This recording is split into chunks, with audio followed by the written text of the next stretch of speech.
de el Beit Hamikdash, es decir, el templo sagrado, ¿sí? El templo de Salomón. En la pantalla yo se lo voy a leer para que lo tenga presente. Está el capítulo 5 que habla de la preparación del templo, ¿okay? Y el capítulo 6, las dimensiones del templo. Ahí quedaron establecidas las dimensiones del templo de Salomón. Capítulo 7, la decoración del templo. Usted sabe que se usó oro, piedras preciosas, telas finísimas. Todo lo que se llevó a cabo allí fue costosísimo. Y finalmente el capítulo 8, la dedicación del templo, en el momento en que Salomón ora y la gloria de Dios desciende, hermanos.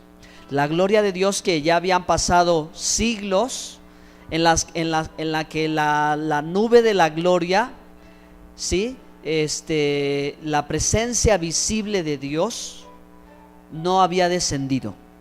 Entonces, tomen nota y recuerden sobre este suceso, ¿de acuerdo?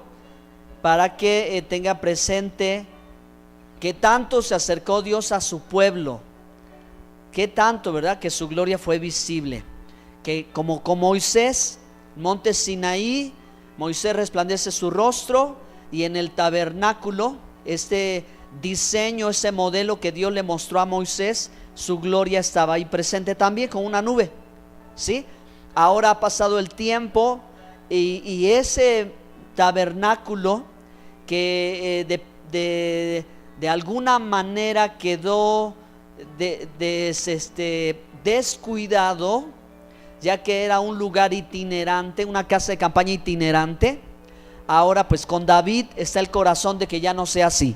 Con David está el deseo de que haya un lugar que Dios escoja donde él haga su habitación. Y ese lugar, hermanos, aunque Moisés quiso saber en qué lugar se iba a crear esto, porque ya Moisés sabía, Dios no lo revela, porque si lo revela, los enemigos de ellos hubieran querido, como el tiempo de hoy, controlar el monte de Sión, el monte, la ciudad de Jerusalén.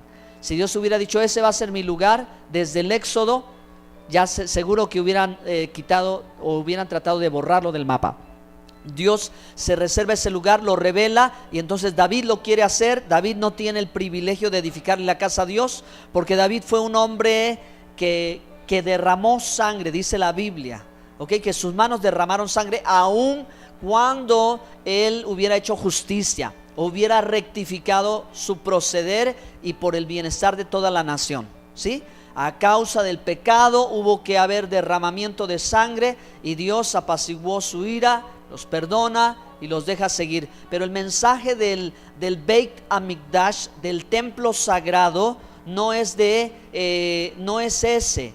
No es el mensaje de rectificación. El objetivo del templo es de paz, ¿sí?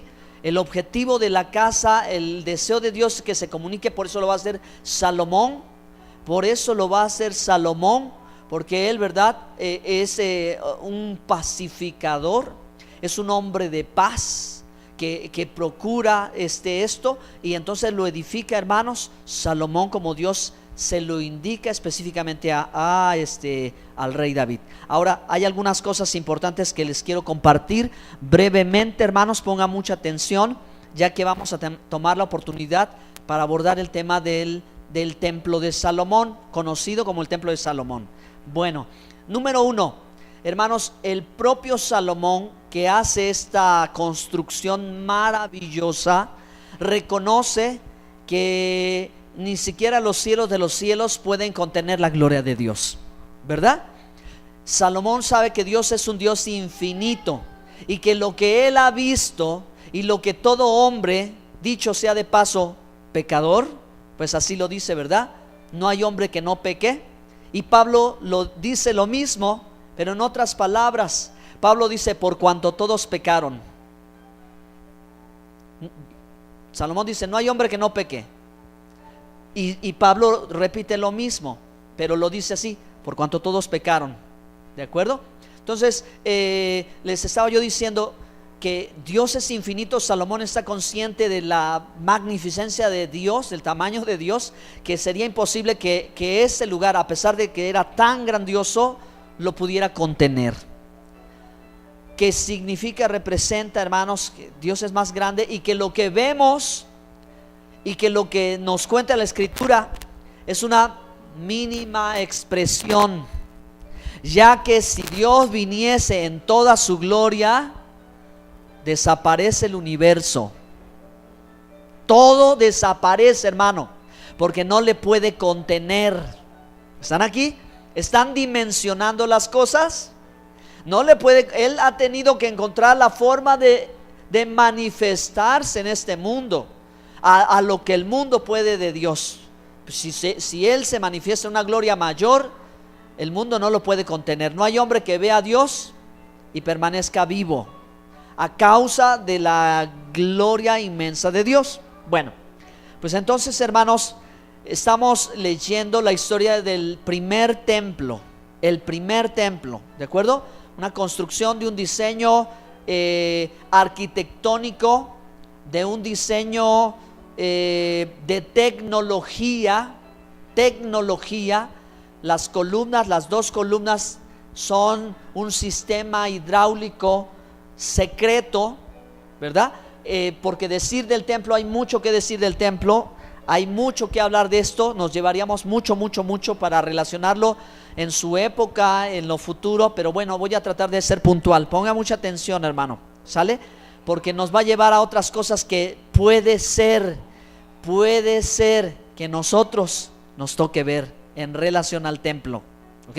Entonces, el templo es construido por las noches y Salomón está asegurándose que el arca del pacto nunca se pierda, pues tiene cierta noción y tiene cierta idea de lo que ya la advertencia de Dios estaba presente, que si Salomón no se apegaba con todo su corazón al Señor, Dios podía dividir el reino, y entonces la división del reino provoca el cautiverio y provoca el castigo, provoca la corrección de Dios para su pueblo, ¿ok? Entonces él en el interior prepara un lugar específico para proteger el arca, y de eso, hermanos, se trata, que está entre líneas, pero hay razones por las cuales la construcción del templo se hizo tan prolongado, porque no era un lugar simple, era un lugar especial, era un lugar maravilloso, costosísimo, y también era un lugar que a Salomón le había costado adquirir conocimiento matemático, ¿sí? Conocimiento matemático de los egipcios en convenios. Los convenios con los pueblos los firmó con las esposas, ¿verdad? Los compromisos matrimoniales eran acuerdos políticos y eran acuerdos de intercambio de conocimientos. Entonces adquiere ciencia también, conocimiento matemático. Ahí estuvo en la creación de este lugar maravilloso, hermanos. Pero lo más maravilloso de todo fue la gloria de Dios. ¿Usted se imagina que hubiera tenido el privilegio de estar allí? ¿Cómo se hubiera sentido? ¿Qué hubiera contado? ¿Qué hubiera platicado? No, yo vi la nube, yo la vi, ahí estaba el Señor, ¿no es cierto? Hubiera estado feliz, contento de ver la gloria de Dios. Amén. Bueno, entonces hablamos, hermanos, de que el templo fue construido en base a un diseño, ¿sí? Y el diseño era el tabernáculo de Moisés. Se respeta el tabernáculo de Moisés en la creación de un templo mucho más amplio, ¿ok? Mucho más amplio, con más dimensiones, pero siempre manteniendo las tres áreas importantes. ¿Cuáles son las tres áreas importantes? El atrio, el lugar santo y el lugar más santo, o sea, el lugar santísimo. En el templo de Salomón se colocan esas tres áreas, y los utensilios del tabernáculo de Moisés se colocan allí. Si la gloria de Jehová descendió, hermano, es porque Dios acepta todo el proyecto, ¿ok? Lo acepta, estuvo hecho como Él quería que se hiciera, y por eso su gloria se manifiesta, porque Dios no manifiesta gloria donde no se hacen las cosas conforme a su voluntad. ¿Qué hay que hacer? Dicho sea de paso, hermano, haga las cosas conforme a su voluntad y la gloria de Dios va a descender. Si nosotros no hacemos las cosas conforme a la voluntad de Dios, que está en la Biblia, entonces no va a haber gloria de Dios. Pero si usted obedece al Señor, honra a Dios, usted hace las cosas como Él quiere, mire, va a haber gloria de Dios, va a haber bendición de Dios, va a haber presencia de Dios, va a haber respaldo de Dios. Amén. ¿Pueden darle un aplauso al Señor? Alábenle pues, alábenle hermanos. Bien, vamos al punto. Esto va a subir intensidad, ponga atención. ¿Qué sucede con esta maravilla del mundo? Es destruida. Oh, ¿qué sucedió? Se destruyó el templo. En base a Primero de Reyes capítulo 8, en la oración que Salomón le dice a Dios: Dios, mira, cada vez que tu pueblo ore hacia tu casa, tú los vas a escuchar. Y Dios dice: de acuerdo, acepto. Sí, estoy de acuerdo. Cada vez que ellos oren y clamen, donde quiera que estén, no importa el lugar, pero mientras ellos voltean y oren, yo les voy a responder. Fíjate qué promesa Dios, ¿sí? Qué promesa Dios hace. Pero, hermanos, para Israel, mientras el templo estuviera de pie, ellos decían: no pasa nada, todo está bien, ahí está el templo. Y el templo para nosotros es como nuestra protección.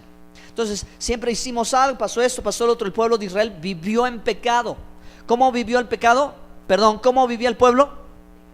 Vivía en pecado. A la época del rey Salomón, el pueblo estaba también en pecado. Así que ellos se confiaron que mientras estaba el templo no pasaba nada, que al fin y al cabo yo volteo, lo veo y me arrepiento y le digo que me perdone. Bueno, pero nosotros sabemos, hermanos, que las cosas no son así, ¿verdad? Sabemos que no es de que yo pequé y bueno, pues total, le pido a Dios perdón y Él me perdona. Israel pensó así mientras veía el templo y su condición espiritual estaba mal. Ellos estaban como si todo estuviera bien. Aparentemente, hermano, ¿qué sucede? Dios les quita el templo. Dios les quita el templo y les quita su seguridad y les demuestra, hermanos, que a Él le interesaba más que ellos estuvieran en comunión con Él, que ellos estuvieran en obediencia. No que solamente, hermanos, estuvieran pensando que al tener el templo y al llevar a cabo todo el sistema levítico de ofrendas, todo estaba bien. No, hermanos, el templo se destruye y ellos se van castigados 70 años. 70 años después regresan. ¿Y qué sucede, hermanos? Se construye el segundo templo. En la época de Esdras, ¿sí? Se construye el segundo, pero ya no fue igual que el anterior. El segundo, ¿cómo se hizo? Exactamente en el mismo lugar, pero no con la belleza, no del tamaño. Muy sencillo, pero respetan las dimensiones. Pues ya ahí están las dimensiones aquí. El segundo templo, hermanos, pasa tiempo y lo que sucede con el templo, el segundo templo, es que, hermanos, los griegos invaden al pueblo hebreo y sacrifican en el templo sagrado. Ese templo segundo que también vio la gloria de Dios. De ahí se escribió: la gloria postrera será mayor que la primera. La gloria de Dios descendió en ese templo sencillo también, pero pasó los siglos, llega a Grecia y el sistema de los sacerdotes no está bien consagrado otra vez. ¿Qué sucede, hermanos? Cada vez que el ministro no está bien consagrado, Dios le quita su seguridad. Bueno, pues así pasó a ellos. Llegan los griegos y traen su mitología, su ideología, y sacrifican en el lugar santísimo un puerco al dios Júpiter y contaminan todo que ya había sido santificado y la ha limpiado todo otra vez para el Señor. Lo contaminan y ahí, hermanos, es el episodio entre el Antiguo Testamento y el Nuevo Testamento. ¿Quién no conoce la historia entre los dos testamentos? No sabe qué sucede y parece que no pasa nada. No, aquí, hermanos, es donde viene una revolución. Viene una revolución teológica, viene un cambio, en Israel hay cosas importantísimas que son el antecedente para cuando Jesús ya aparece en la historia, en la escena. Ya hay algo que Israel desde Esdras no conocía. Es la época del surgimiento del judaísmo rabínico. Es la época, hermanos, donde el pueblo de Israel tiene la influencia de los griegos y empiezan a reinterpretar la escritura, no en el sentido literal, sino ya en el sentido filosófico, ya en el sentido metafórico. ya están pensando los conceptos en otra forma, los están entendiendo y vienen tomando de Babilonia el misticismo, de Grecia el humanismo, la filosofía, el pensamiento griego, el helenismo, y está surgiendo una corriente como no había surgido en otro tiempo. Surgen los rabinos, surgen las sinagogas, está el templo, ¿verdad? Está el ministerio levítico, pero el ministerio levítico, a pesar de que recuperan el segundo templo, no se consagra. Entonces viene Roma, y Roma con su sistema violento controla a Israel, lo vuelve un pueblo que paga tributo y le permite cierta organización, pero el sacerdocio levítico, hermanos, ha perdido su consagración. Así que ahora los puestos se venden los puestos, ¿ok? Porque hay poder político y religioso en las manos del sacerdote y de los levitas. ¿Están aquí? Escuchen esto, todavía no llegamos a donde tenemos que llegar. Herodes el Grande, un hombre pequeñito, quiere pasar a la historia y congeniarse con los judíos. Así que él, por cierta familiaridad, hace un templo mucho más grande de lo que había allí. ¿Okay? Entonces hace una vez más un gran templo del cual, hermanos, se sienten orgullosos los judíos y hasta los apóstoles. Aún los apóstoles estaban orgullosos de tener el templo. ¿Qué significaba para ellos? Que Primera de Reyes 8, Dios nos va a escuchar, aquí está el templo, Dios nos va a ayudar, nada va a pasar. Desafortunadamente, hermanos, Dios ya había señalado un tiempo para el ministerio levítico, en el cual si ellos no eran íntegros delante de Jehová, Él iba a dar por terminado ese sacerdocio, ¿ok? Él iba a poner una pausa porque hubo una razón por la que hubo un cambio importante. Pongan atención, porque después para explicar lleva su tiempo. Cuando Israel en el Sinaí peca, ¿cómo pecó Israel en el Sinaí? Exacto. El becerro de oro causa que Dios haga un paréntesis muy largo para poder rectificar todo. Porque cuando Israel adora el becerro de oro, 3,000 mueren en el juicio de Dios. Y los levitas dicen: no, nosotros estamos con Jehová. Así que Dios, para remediar este asunto, llama al sacerdocio a los levitas. Pero ya que ni los propios levitas lograron consagrarse, hace, ¿verdad?, de esto que había establecido aquí, hace un inicio y un final, mientras se hace la redención del pecado. ¿Quién hizo la redención del pecado? ¿Quién cumplió el sacrificio eterno y perfecto? Por lo cual la carta a los hebreos dice: ya esto, ya pronto está a desaparecer. Fíjense con atención que estamos hablando, que la adoración del becerro de oro provocó un paréntesis muy grande para que Dios pudiera mantener por su misericordia a su pueblo Israel, si no, una vez más lo hubiera exterminado. ¿Sí o no? Porque Dios le dijo a Moisés: mira, voy a raer a todo el pueblo y contigo empiezo una vez más la humanidad. Moisés dijo: no, bórrame a mí de tu libro antes que a ellos. Amaba a su pueblo. Y entonces Dios dice: está bien, ok, vamos a hacer esto. Los levitas al sacerdocio, y empieza Dios a revelar el Mishkan o tabernáculo, ¿sí? En relación, en conexión con el pecado. Por eso, hermanos, es que vemos una historia que comienza allí y una historia que termina así. Mateo capítulo 24. Atentos, voy allí, escuchen con atención qué es lo que sucede a continuación en el segundo templo, y lo que sigue todavía está más interesante. Dijeron los apóstoles, Mateo 24, cuando Jesús salió del templo, o sea, de este templo de Salomón, del templo remodelado de Herodes, segundo templo, se acercaron sus discípulos para mostrarle los edificios del templo, porque Herodes había hecho galeras grandes para guardar el aceite, para guardar las ovejas, para que los sacerdotes se cambiaran, patio de mujeres, patio de hombres, patio de gentiles, bueno, una cosa bien grande. Jesús dijo esto, escuche. Respondiendo él les dijo: ¿veis todo esto?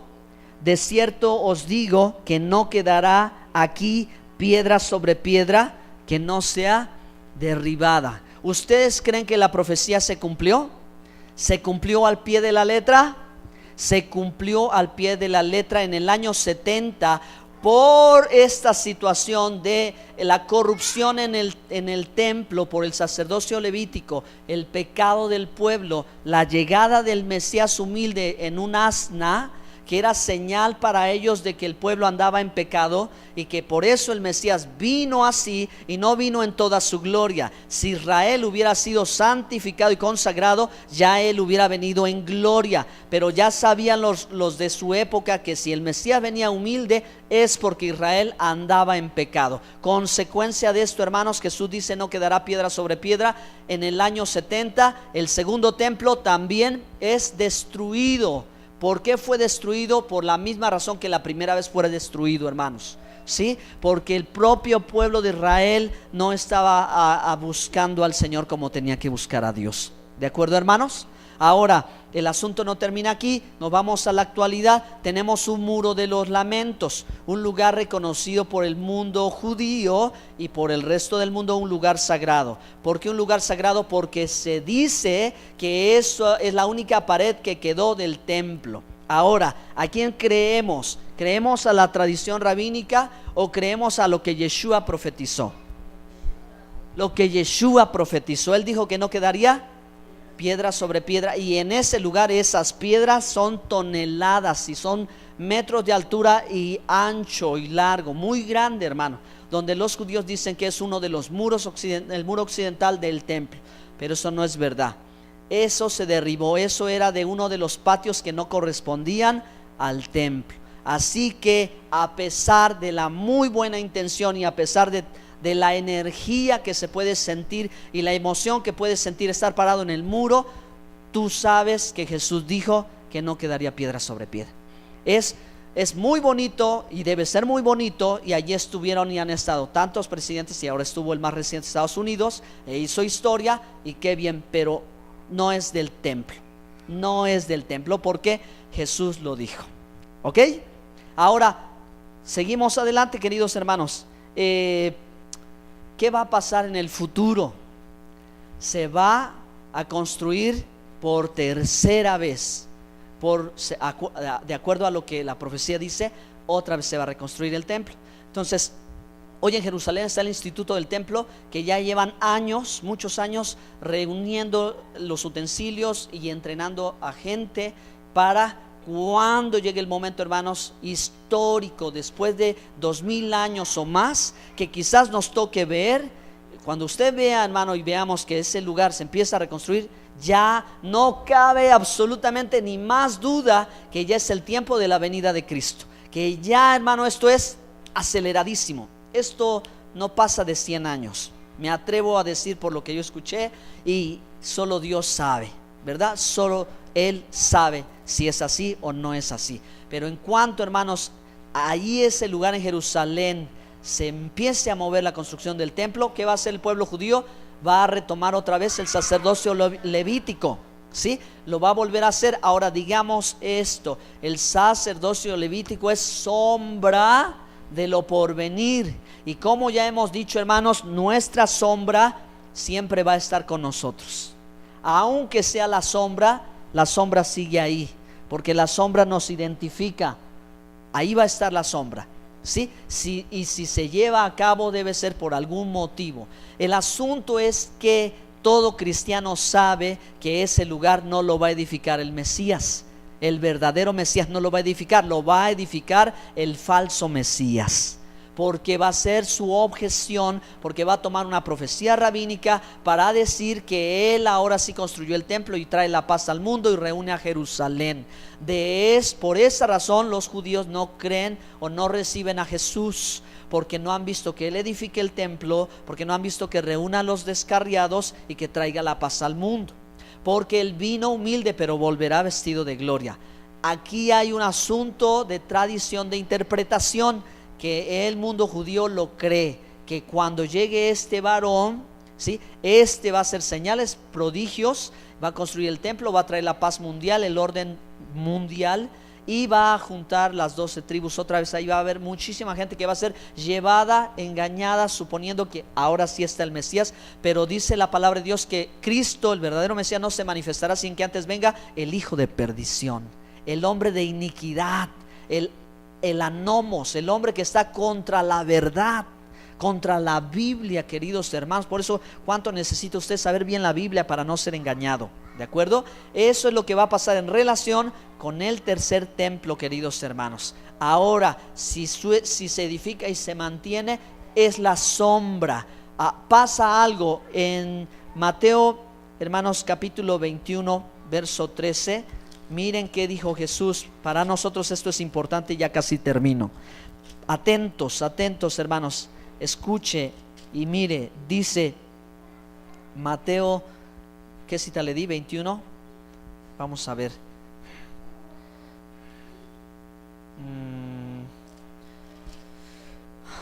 21, 18, 21, 13. A ver quién me ayuda. ¿Dónde dice uno mayor que el templo? Uno mayor que el templo está aquí.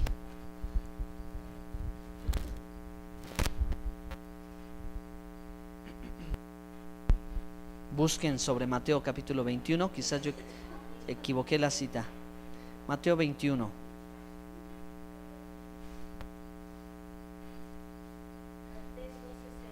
Ajá, gracias. Mateo 12:6. Entonces dice: pues os digo que uno mayor que el templo está aquí.